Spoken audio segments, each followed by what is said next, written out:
बिस्मिल्लाहिर्रहमानिर्रहीम। अस्सलाम वालेकुम वीवर्स, कैसे हैं आप? उम्मीद करती हूँ आप खैर खैरियत से होंगे, खुश होंगे, हमेशा की तरह हंसते मुस्कुराते होंगे। आज मैं आपके लिए लेकर आई हूँ बहुत ही खूबसूरत सा और न्यू स्टाइल में ट्राउज़र का डिज़ाइन। प्रीशेप ब्रांड का ये डिज़ाइन है। मौसम चेंज हो रहा है तो इसके लिए मैंने कॉटन का फैब्रिक लिए। जो ट्राउज़र है ये कॉटन का फैब्रिक है, ठीक है। अब जो ट्राउज़र के पौंचे की जो वीथ थी 9.5 इंच थी, डबल फोल्ड करने के बाद। और अब मैंने ये कैनवस पेपर लिया, ये डबल फोल्ड किया हुआ कैनवस पेपर है।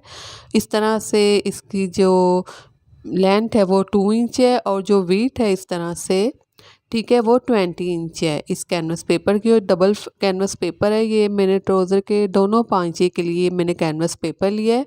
अब हम 1-2 पॉइंट के मार्जिन से, ठीक है, इस तरह से मार्किंग करेंगे इस साइड पर कंप्लीट। इसी तरह से हम मार्किंग करेंगे ताकि हम डिज़ाइन बनाए तो इक्वल बने। इस तरह से मार्किंग करने के बाद हम स्केल ले लेंगे और इसी मार्किंग के ऊपर हम एक लाइन ड्रॉ कर लेंगे। डिज़ाइन को आसान करने के लिए ये मैंने लिड लिया है, ठीक है। घर में हर घर में जार होते हैं और ये लिड है मेरे पास। इसकी जो वेट और लेंथ है बिल्कुल सेम है, 2.5 इंच है। अब मैं क्या करूँगी कि जो ये नीचे वाली साइड है कैनवस पेपर की जिसके ऊपर हमने लाइन ड्रॉ की, इसके नीचे वाला जो हिस्सा है कैनवस पेपर का, इस साइड पे स्टार्टिंग से हम ऑलमोस्ट 1 इंच के मार्जिन से कैनवस पेपर हम स्किप कर देंगे, छोड़ देंगे। और उसके बाद हम इस तरह से हाफ सर्कल ड्रॉ करेंगे। और जो सर्कल हम हाफ ड्रॉ करेंगे इनके सेंटर में भी हम जस्ट 1 cm की, ठीक है, स्पेस रखेंगे। और इस तरह से बिल्कुल साथ रखते हुए हम यहाँ पर इस साइड पर इन सर्कल को ड्रॉ कर लेंगे। हमने ड्रॉ कर लिया। ड्रॉ करने के बाद अब हम इसे आउटलाइन के साथ साथ कटिंग कर लेंगे, ठीक है। बिल्कुल आउटलाइन के साथ साथ हम इस कट वर्क को कटिंग कर लेंगे। पिन अप ज़रूर कर लीजिएगा ताकि इक्वल शेप में ये कटिंग हो। इस तरह से मैंने पिन अप कर लिया था। पिन अप करने के बाद मैंने इस तरह से बिल्कुल आउटलाइन के साथ साथ से कटिंग कर ली है, ठीक है। बहुत सी मैं ट्रिक्स और टिप्स भी बता देती हूँ आपको ताकि आपके लिए आसानी हो जाए। इस तरह से हमने इन्हें कटिंग कर लिया। फैब्रिक लेंगे, ट्राउज़र स्टिच कर लिया था, जो बचा वो फैब्रिक एक्स्ट्रा फैब्रिक है उसके ऊपर हम इस तरह से कट वर्क को पेस्ट करेंगे। और ये ट्राउज़र का पौंचे है और जो ट्राउज़र के पौंचे वाली साइड है, सीधी साइड है, इस साइड पे हम इसे बराबर रखेंगे, ठीक है। इस साइड से बराबर रखने के बाद हम इन्हें पिन अप कर लेंगे और फिर हम इन्हें इसी तरह से इस कटवर्क के आउटलाइन के साथ साथ स्टिच कर लेंगे। ये डिज़ाइन आप ईद पर भी बना सकते हैं क्योंकि रमज़ान आने वाला है और फिर रमज़ान में हो सकता है गर्मी स्टार्ट हो जाए। इस तरह से हमने स्टिच कर लिया। स्टिच करने के बाद अब हम इसे सीधी साइड पे टर्न कर लेंगे और फिर हम इसे पानी से वेट करेंगे, अच्छे से प्रेस कर लेंगे। इस तरह से हमने इन्हें प्रेस कर लिए, पानी से वेट करते हुए प्रेस कर लिए। और इस बात का भी ख्याल रखिएगा, डिज़ाइन बनाने से पहले जो कटवर्क की बैक साइड है इसे हम पहले हेमिंग कर लेंगे। अब मैंने ये बचा हुआ कैनवस पेपर लिए। अगेन हम ये लिड लेंगे और इस तरह से कैनवस पेपर की जो सीधी साइड है इस साइड पर हम इस तरह से इन सर्कल को ड्रॉ कर लेंगे, ठीक है। जितनी भी रिक्वायरमेंट है ट्राउज़र के डिज़ाइन की उसके अकॉर्डिंग तो हम इस तरह से इन सर्कल को ड्रॉ कर लेंगे। और फिर हम इस तरह से हमने ड्रॉ कर लिया। ड्रॉ करने के बाद हम स्टेप बाय स्टेप इन्हें आउटलाइन के साथ साथ इन सर्कल को, ठीक है, आउटलाइन के साथ साथ हम इन सर्कल को इसी तरह से कटिंग कर लेंगे। इस तरह से हमने इन्हें कटिंग कर लिया इन सर्कल को और इस कैनवस पेपर के ऊपर। अब हम इस तरह से इसे फोल्ड करेंगे, 4 फोल्ड करेंगे, ठीक है। इस तरह से बराबर फोल्ड करने के बाद हम अब इनके ऊपर मार्किंग करेंगे, ठीक है। ये 4 साइड पर हम मार्किंग करेंगे। जब तक मैं इस कॉन को शेप दे रही हूँ, अगर आप नए तो मेरे चैनल को प्लीज़ ज़रूर सब्सक्राइब कीजिएगा, वीडियो को भी ज़रूर लाइक और शेयर कीजिएगा, कमेंट्स में भी अपनी अच्छी से राय ज़रूर दीजिएगा। अगेन हम यही ढक्कन लेंगे और इस तरह से रखेंगे और बराबर एक लाइन ड्रॉ करेंगे ताकि जो हमारी त्रिकोण है, जो डिज़ाइन है वो इक्वल शेप में कटिंग हो। इस तरह से हमने इन्हें ड्रॉ कर लिया। अब हम इन्हें इसी तरह से आउटलाइन के साथ साथ इसे कटिंग कर लेंगे। इस तरह से जो हमारी त्रिकोण है वो रेडी हो चुकी है। अब हम फैब्रिक लेंगे ट्राउज़र का, इनके ऊपर हम इन्हें पेस्ट कर लेंगे, ठीक है। एक ही दफ़ा से हम इन सब को कटिंग करेंगे ताकि डिज़ाइन बनाने में हमें आसानी रहे, जल्दी जल्दी से बन जाए। इस तरह से हमने एक फैब्रिक के ऊपर पेस्ट करते हुए इन्हें सिंगल सिंगल इस तरह से सेपरेट इन्हें हमने कटिंग कर ली है।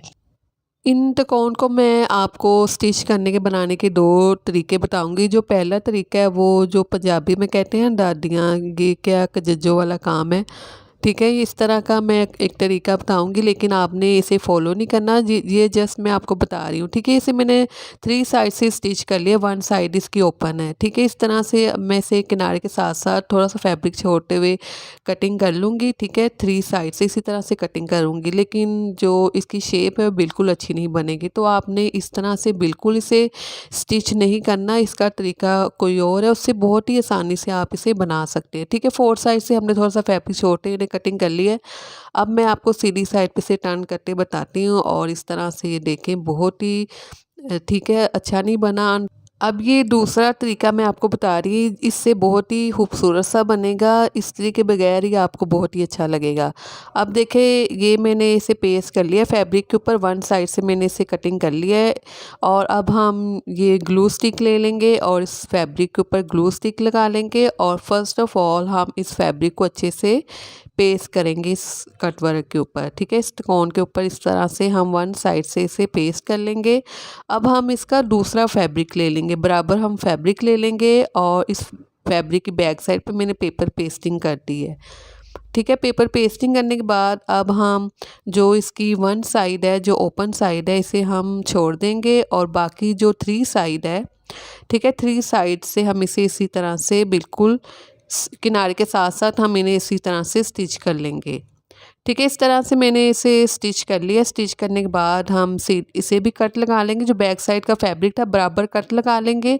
अगेन हम ग्लू स्टिक ले लेंगे, ठीक है। इस तरह से ग्लू स्टिक ले लेंगे और इस फैब्रिक के ऊपर लगाएंगे, और इसे भी हम इस तरह से बिल्कुल बराबर बैक साइड से अच्छे से पहले पेस्ट करेंगे ताकि बराबर पेस्ट हो जाए, और इनके जो फैब्रिक है किनारे वाली साइड पे इसे भी हम इस तरह से पेस्ट कर लेंगे।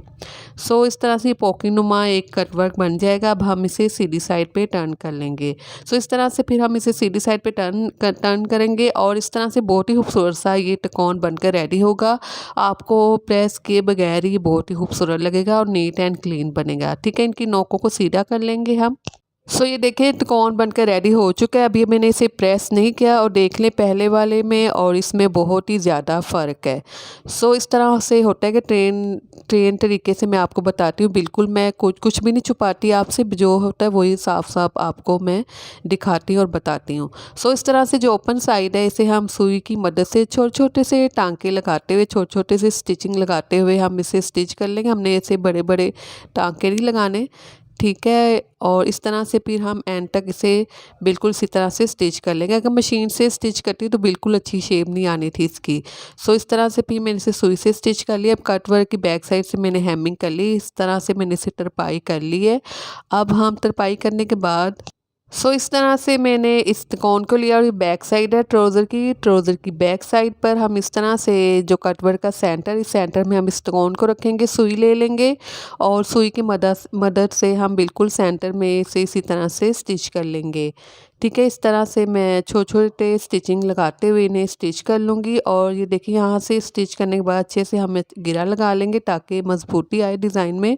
इसी तरह से अब हम इन त्रिकोण को इस कटवर्क के सेंटर में रखते जाएंगे, और अब हम इन्हें इसी तरह से स्टिच करते जाएंगे। ये जस्ट मैंने 2 त्रिकोण को स्टिच किया है, ठीक है। स्टिच करने के बाद अब इनके कॉर्नर से, ठीक है, इस साइड से भी हम इसी तरह से सुई की मदद से छोटे छोटे स्टिचिंग लगाते हुए इस साइड से भी हम इन्हें स्टिच कर लेंगे, ठीक है। इस साइड से स्टिच करने के बाद अब इन तीनों की जो कॉर्नर है, ठीक है, इन्हें हम बराबर रखते हुए स्टिच करेंगे। इस तरह से इन्हें बिल्कुल बराबर रखेंगे, और फिर हम इन्हें इस तरह से पहले सेंटर्स के जो 2 त्रिकोण है ना, इन्हें पहले हम इस तरह से सुई की मदद से स्टिच करेंगे सेंटर वाले को, और फिर जो ऊपर वाला कटवर्क का त्रिकोण है उन्हें भी हम साथ इसी के साथ एडजस्ट करते मिलाते हुए उन्हें भी हम इसी तरह से स्टिच कर लेंगे। और सब हम ये सुई की मदद से ही स्टिच करेंगे। कंप्लीट अब इसी तरह से हम तमाम त्रिकोण को पहले सेंटर में स्टिच करेंगे, फिर इनके जो सेंटर वाले एजेस हैं, कॉर्नर हैं, ठीक है, उनको हम बराबर रखते हुए स्टिच कर लेंगे, ठीक है। ये मैंने ट्राउज़र के दोनों पहुँचे वाली साइड पे पहले इन्हें मैंने स्टिच कर लिया है, साथ साथ मैंने स्टिच भी कर रही हूँ। इस तरह से स्टिच करने के बाद, ठीक है, दोनों को मैंने स्टिच कर लिया। स्टिच करने के बाद अगेन हम दोबारा से ये तिकोन लेंगे और इन तिकोन को भी हम इस तरह से, ठीक है, इनके सेंटर में रखते हुए, ठीक है, ये देखें इनके जो किनारे हैं वो जो कॉर्नर वो बराबर है। सो इस तरह से बराबर होने चाहिए आपके भी, जब आप भी ये डिज़ाइन बनाएं तो इनके कॉर्नर बिल्कुल बराबर होने चाहिए।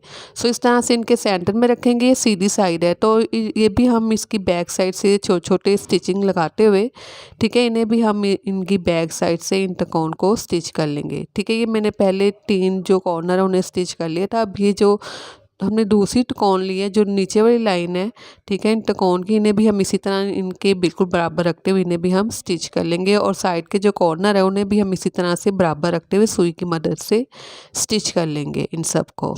अब जो कटवर्क के सेंटर में मैंने तिकोन स्टिच किए हैं वो 6 हैं और जो दूसरी लाइन है वो उनमें मैंने 7 तिकोन को स्टिच किया है। ठीक है, इस तरह से दोनों पहुंचे वाली साइड पे बराबर रखते हुए मैंने इसी तरह से इन्हें स्टिच कर लिया है। अब हम एक और तिकोन रेडी करें। वन साइड से मैंने फैब्रिक जो है उसे पेस्ट कर लिया है। अब जो दूसरी साइड वाला इन तिकोन का फैब्रिक, इसे भी हम ग्लू स्टिक लगा लेंगे। इसे भी हम इसी तरह से इसका कॉर्नर अच्छे से बनाते हुए, ठीक है, फैब्रिक का कॉर्नर बनाएंगे इस साइड से इस तरह से और इसे भी हम अच्छे से पेस्ट कर लेंगे। ठीक है, ग्लू स्टिक के साथ इसे भी हम पेस्ट कर लेंगे। अगेन हम फैब्रिक लेंगे, एक और फैब्रिक लेंगे एक्स्ट्रा और इसकी बैक साइड पे मैंने पेपर पेस्टिंग कर ली है और इस तरह से फिर हम इसे रखते हुए इनके कॉर्नर को बराबर रखते हुए इन्हें स्टिच करेंगे। और जिस साइड से हमने तिकोन के फैब्रिक को फोल्ड किया, इसके जो बैक साइड वाला फैब्रिक है वो थोड़ा सा एक्स्ट्रा होना चाहिए। ठीक है, इस तरह से इन्हें हम 2 साइड से स्टिच करेंगे। वन साइड इसे हमने 3 साइड से नहीं स्टिच करना, जस्ट 2 साइड से स्टिच करना है। जो 2 साइड हैं, जो 2 इसके एजिज है तिकोन के, उनको हमने इसी तरह से ओपन रहने देना है। और फिर जो जाइड फैब्रिक एक्स्ट्रा फैब्रिक से कटिंग करेंगे और जो बैक साइड वाला फैब्रिक है इनके सेंटर में इस तरह से बराबर कट्स लगाएंगे। अगेन हम ग्लू स्टिक ले लेंगे और इस फैब्रिक की बैक साइड पे इस तरह से हम इस ग्लू स्टिक को लगा लेंगे। सो इस तरह से हमने ग्लू लगाने के बाद इस फैब्रिक को इस तरह से पेस्ट कर दिया है। ठीक है, और इसकी जो बैक साइड वाला फैब्रिक है इसे भी हम इसी तरह से कॉर्नर बनाते, बराबर कॉर्नर बनाते हुए इसे भी हम इसी तरह से इस फैब्रिक को पेस्ट कर लेंगे और इसे हम प्रेस कर लेंगे। सो देखिए मैंने प्रेस कर लिया है। प्रेस करने के बाद जो फैब्रिक वो अच्छे से पेस्ट हो चुका है। अब हम इस तरह से इसे सीधी साइड पे टर्न कर लेंगे और इसके कॉर्नर को भी शेप देंगे। इसके कॉर्नर जो है उसे भी हम इसी तरह से सीधा कर लेंगे, इस कॉर्नर को भी। और ये देखिए ये बहुत ही खूबसूरत सा बनकर रेडी हो चुका है। अब ये जो साइड का फैब्रिक नज़र आ रहा है इसे भी हम इसके अंदर इसी तरह से टर्न कर लेंगे। सो 2 साइड से ये ओपन रहेगा और दोनों साइड से हम ये स्टिच करेंगे। 2 साइड से ओपन रहेगा, 2 साइड से हम स्टिच करेंगे। कौन को ये मैंने फैब्रिक लिए अरेब में ली है। ठीक है, अरेब में मैंने ये फैब्रिक कटिंग कर ली है। इसकी जो इस तरह से वेट है वो ऑलमोस्ट 1 इंच है और इसे हम फोल्ड करेंगे। फोल्ड करने के बाद, ठीक है, थोड़ा सा फैब्रिक हम इस तरह से, ठीक है, एक हाफ फुट के मार्जिन से हम इसे स्टिच कर लेंगे। बिल्कुल स्ट्रेट सीधा स्टिच करेंगे। इसे हम गोल डोरी बना लेंगे। सो मैंने गोल डोरी बना ली है और इसे हम कटिंग करेंगे। ये जो मैंने गोल डोरी कटिंग की है ये मैंने 2.5 इंच के मार्जिन से कटिंग की है। सबको हम इसी तरह से इन तमाम जो गोल डोरी उन्हें हम इसी तरह से कटिंग करेंगे। अब जो तिकोन की ओपन साइड है, ठीक है, इन दोनों जो तिकोन की जो सेंटर में कॉर्नर और बाहर वाले जो 2 एजिज हैं जो ओपन है इनके सेंटर में इस तरह से रखेंगे। ठीक है, साइड से जो कॉर्नर है उस साइड से थोड़ा सा फैब्रिक छोड़ना है और इस तरह से फिर हम इन लूप्स को इनके सेंटर में रखेंगे। ये 3 लूप्स इस तरह रखेंगे और एक इनके कॉर्नर वाली साइड पे लूप्स आएगी, दूसरी साइड पे इसी तरह से हम रखेंगे। और जो ओपन साइड है इन, ठीक है, इन्हें पहले हम UHU लगा लेंगे ताकि अच्छे से पेस्ट हो जाए और आसानी से स्टिच हो जाए। ठीक है, ये इस तरह से मैंने इन्हें रेडी कर लिया। रेडी करने के बाद अब ये ट्राउज़र की सीधी साइड है और इस साइड पर मैं सिर्फ आपको बता रही हूँ कि इस तरह से इसे रखना है स्टिच। हमने इसे बैक साइड से स्टिच करना है सुई की मदद से। ठीक है, सीधी साइड से स्टिच नहीं करना। स्टिच हम इन तिकोन को बैक साइड से स्टिच करेंगे। सीधी साइड से वैसे मैं आपको बता रही हूँ इस तरह रखते हुए हम इन्हें स्टिच करेंगे। इनके कॉर्नर को भी इसी तरह स्टिच करेंगे, साइड के कॉर्नर को भी इस तरह से हम स्टिच कर लेंगे। सो इस तरह से देखिए बहुत ही खूबसूरत सा मेरे ट्राउज़र के पौंचे का जो डिज़ाइन है वो रेडी हो चुका है। और ये डिज़ाइन आप ईद पर बना सकते हैं, किसी भी वैसे भी लॉन खद्दर रेशमी फैब्रिक के ऊपर भी आप बना सकते हैं। सो ये बहुत ही खूबसूरत बनकर रेडी हुआ है और आप ये ज़रूर ट्राई कीजिएगा। और ट्राउज़र मैंने कटिंग में 5.5 इंच ठीक है कम कटिंग की है, 5.5 इंच के मार्जिन से कम कटिंग किया है और डिज़ाइन बनकर जो पोंचा बनकर रेडी हुआ है 8.5 रेडी हुआ है।